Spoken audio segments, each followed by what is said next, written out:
Umma is the Korean word for mother. And the story is, it's a psychological horror about a woman who is confronted with the remains of her mother and has to confront her fear of becoming her mother. I think it's a theme that a lot of women are very familiar with. It's a very universal sort of fear. And I think it also taps into, I also think that idea of turning into your parent, whether it is your mother or your father, because there are definitely moments when when I stop myself, I'm like, I think I'm turning into my dad, and not my mom, which is like maybe a little bit more kind of bizarre. But just that sense of, when you're younger, you think that how the world works. You think that your parents. And a lot of times I think there can be resentment about things that happened, in childhood or any decisions that the parents might have made. But then as you get older and you start to understand a bit of their struggles, that you do get a very different sense of who they are. And so I was really trying to explore that sort of through the genre lens. Interesting. Yeah. And that leads into what I was going to ask you next, actually, which was kind of where the idea of this came from. And did it kind of come from a personal place for you, this story? Yeah, and so it's funny because the mother element of becoming your mother wasn't the first sort of thing that I was exploring.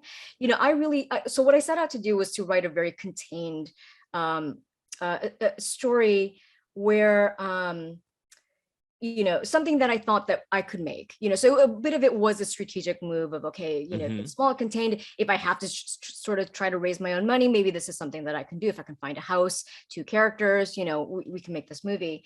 And so when I finally decided to, write Korean American characters as the two protagonists, that really opened up the door in terms of, okay, well, what can I bring from my own sort of experience? So a lot of it was also just like not just confronting, who your mom really is that, it was also an exercise for me to confront and to confront like where I come from. Like I was born in Korea, but I came here when I was 3 months old.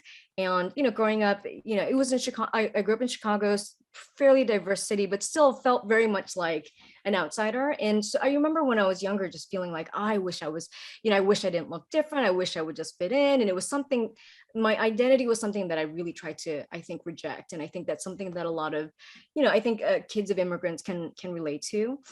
And so finally, like as an adult, I really felt like I could really sort of like embrace and be proud of the cultural elements, but I had spent so long ignoring them that I, didn't really take the time to learn more about like, why do we do certain things? Where does this come from?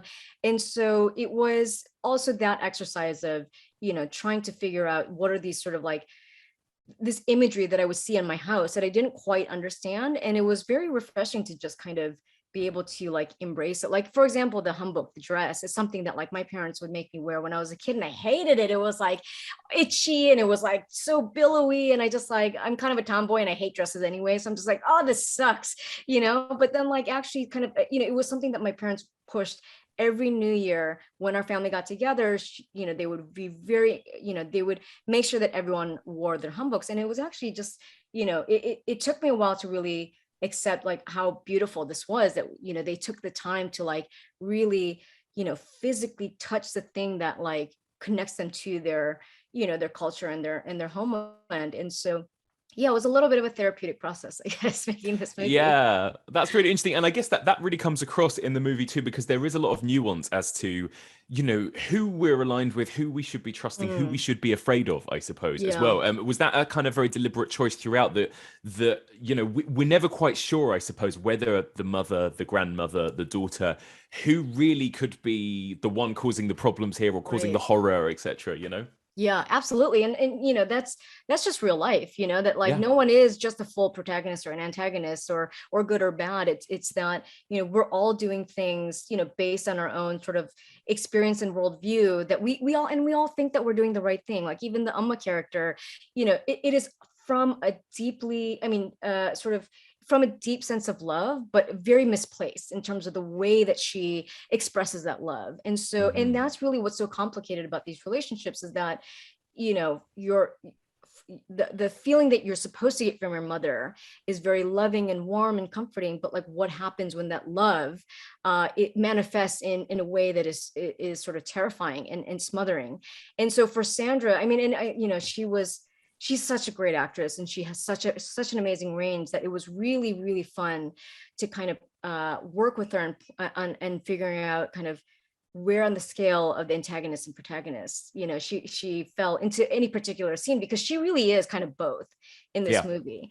And so that was a lot of fun to play with in terms of like, when do we sympathize her, when are we scared of her, you know, and who do we align with at one moment. So Tell me a little bit about how you kind of approach the horror itself as a director as well. I mean, it feels like there was a nice mix of types of scare in this movie in a way. So you had these kind of quiet, kind of creeping dread moments, as well as the occasional, you know, jump scare and that kind of thing. What is it you prefer personally in horror, and how did you approach the horror in this movie? yeah, I mean, you know, like anytime I was really sort of like grappling with the scares, it was really, it always came down to, you know, what am I scared of, what scares me, because that's really the only kind of movie that I can make, you know. And Yeah. so for me, and it might be because like my background is in psychology, that was my major in undergrad, and it you know, I was always very interested in, you know, why people do the things that they do. And to me, honestly, the scariest thing is losing your mind, you know, because like, you know, ghosts, demons, werewolves, like, you know, they're very scary on screen, but like, you know, I personally don't believe that they exist. And so it doesn't affect me in the way that, you know, like one movie that I kept thinking about during this development process was a movie like Black Swan, where, you know, Mm. there is a lot of this sort of like horrifying imagery, but it's all in her head, which is even more frightening, because how does she escape? How does she escape her own mind, you know? And so so I try to really root everything, the scares, even when they were sort of clearly supernatural, that like, what is this actually, you know, what does this feel like, you know, in a psychological sense of like losing your mind, losing your identity. So like whenever Sandra is, you know, turning into her mother, like that sense of loss of yourself, I think is so frightening. And so those are the kind of the things that I was really leaning into, just like the psychological elements of it. Yeah, there's something that's always so scary, I find. I guess it's quite relatable about that idea of like waking up in the night maybe and seeing what looks like maybe a figure in the Mm, corner of a room or mm, sitting by your bed or something. I think those are the kind of scares we can all relate to as well, right? right, Those kind of right. like, is it psychological? Is it supernatural? That kind of Yeah, is thing. it in my Yeah. head? Am I imagining it? Is it there? Yeah, for Yeah, yeah, sure. yeah. Yeah. And there's also a lot of it. I'm a huge fan of Asian horror, of Korean horror, Japanese Mm. horror, and that kind of thing. And I wondered whether or not you drew on it, because it felt like there were a mix of the types of scares or the types of horror we might have seen from places like Korea and Japan, as well as kind of Western American horror and that kind of thing. And I just wondered if that was something you were kind of consciously drawing upon when you were making it. You know, I think it was actually more sort of subconscious, because Mm, it's funny, like, you know, there are definitely moments where I felt like, oh, this, you know, either like the composition or just sort of the imagery did sort of feel reminiscent of certain Asian horror. And mm, you know, yeah, and I don't know if it was just something that like it just sort of because I don't try to specifically, you know, think of other movies when I'm, you know, when I'm directing, because I feel like it could be a little bit distracting. But I hmm. think just having just that part in, you know, just in like like almost like a muscle memory or like a sense memory of like, oh, this imagery feels kind of you know, reminds me of something, and then Yeah. later realizing what that something was. Yeah. Exactly. Yeah. It's just, yeah, it's ingrained, I suppose, with some of it, isn't it? Yeah. Tell me a little bit about as well this the kind of getting the tonal balance as well as a director, because that how much of a challenge was that? You know, it's not just non-stop scares. You've obviously got this quite sort of emotional core at the Mm. center of this story, and this kind of drama, I suppose, between this Yeah. mother and daughter. And how much of a challenge was that, I suppose, balancing the kind of human drama element with the horror? Yeah, it was definitely a challenge, you know, I could, because there is you know, I was really it was important to me to for the character work and the drama to feel to not be compromised, you know, that the scares would have to serve a story. And if it was a scare just for the scare, for the sake of a scare, but it didn't really relate, then it, you know, to me it actually undermines the scare, because it feels a little bit maybe um not rooted in the character. And so it was something that I really, thought a lot about in terms of like, where are we in the story with these characters? What Mm. is their worst fear at this moment? And so like, especially for Sandra's character arc or Amanda's character arc, it was, her sort of devolving in her identity, like slowly being sucked away from her, and sort of calibrating that. Definitely was a challenge, but she is such an amazing actor, and she really does her homework. So we had a lot of conversations just in terms of like where we are in the story and where a character is. And so I was so fortunate to be able to work with such a strong actor. There's always been a great tradition in horror of kind of scary mothers, right? Whether Yeah. it's Carrie or Psycho, even recently movies like Hereditary. Why do you think that is? I mean, in your opinion, especially as someone with a background in psychology, like why is it mothers? It feels like even more than fathers are kind of Mm. scary antagonists in horror movies. That's a good question.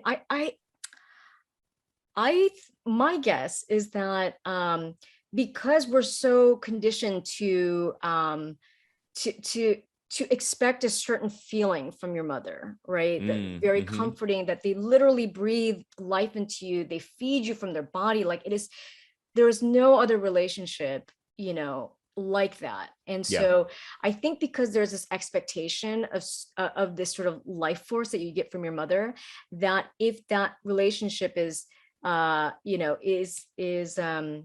less than ideal, that it could be very kind of very frightening. And so I think it is the intensity of the relationship that people just feel like they have to explore. Because with fathers, I think that there's a sense of like, you get a certain sense of like physical safety from them. And, in terms of like the fear of your father, like maybe, I think it does come down to like maybe, there's a sense of physical danger. But with mothers, Mm. there is a capacity for physical danger, but also just like the psychological and emotional kind of turmoil that you either they like put on you or that you put on yourself when you're dealing with your mother. It's so much more complicated. So I think it's really just like the mind fuck of it all, that like makes mothers so much more rich for horror than like fathers.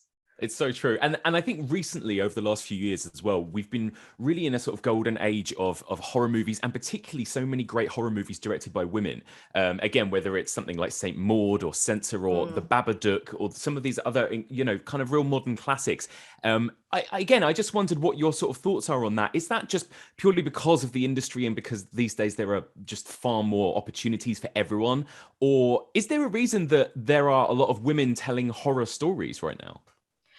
I do think it's both. I do think that there is more access and more sort of opportunities being given to female directors. And so just the number of movies that are actually being made is a little bit more. But I hate to sort of diminish or potentially kind of stereotype, but like there might be an element of like, women may actually be digging into a little bit more of the sort of the psychology and the character element, and it just brings a different energy Mm. to the set, and to the storytelling. So I think just and I think it's such a sort of, it shows how important it is to like actually open up the doors, because then you get such a great range of movies. Because like for me, like when I grew up and thinking about horror movies, like my impression was always that there were these like sort of slasher films, and it Yeah. just doesn't interest me, and Hmm. I'm not going to judge anyone that enjoys it. I get scared very easily, and I get very squeamish, so like it's just not an enjoyable experience for me.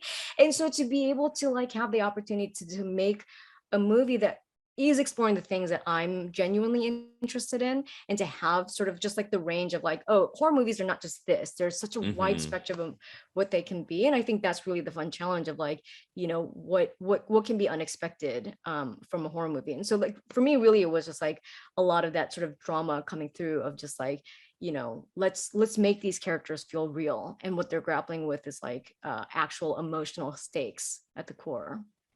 Which leads me nicely on to my last question before we wrap up. Something I always like to ask all my guests, Iris, what is your favorite horror movie? Oh, that's it depends. I think it depends on my mood. Yeah, of But course. I think, you know what, it's probably gonna I'm probably gonna say The Shining, and Mm. because like I said, I get very squeamish, and I get very, I get scared easily. So, horror movies wasn't something that I ever sought out. And then I finally forced myself to watch The Shining. And that was the moment when I thought, oh, horror can be something really, really interesting in like the exploration of this guy just going crazy. And like, that's really when it opened up for me, where I thought, okay, let me try to find more movies like this, and so it really kind of, it was, it really opened my eyes into just like finding so much more interesting. So it led me to like, Rosemary's Baby, which was like, just such a mind fuck. And so, I would probably have to say The Shining. Amazing choice. Iris, thank you so much for your time. Lovely to chat to you. Thank you, Mike. Looking for more horror content? Subscribe now for more videos like this one, and listen to the Evolution of Horror podcast. Head on over to evolutionofhorror.com.